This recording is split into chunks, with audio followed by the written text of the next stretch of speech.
What's up guys, back again. I'm going to show you how to pull these metallic door handle trim off of a 2018 Ford F250 or F150, F350. They're all the same.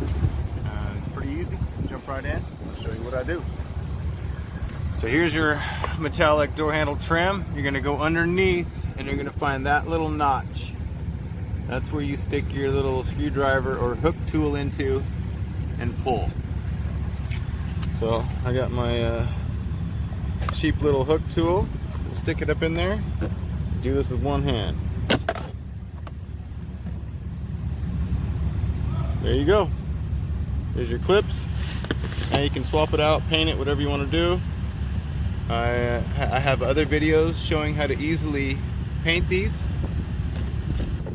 And to stick it back on, you want to stick this end tab in first.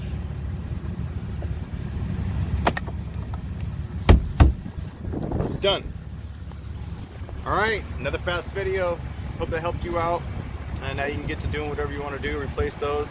Hit the thumbs up and subscribe if you enjoyed this. And I'll catch you back here again later. Peace.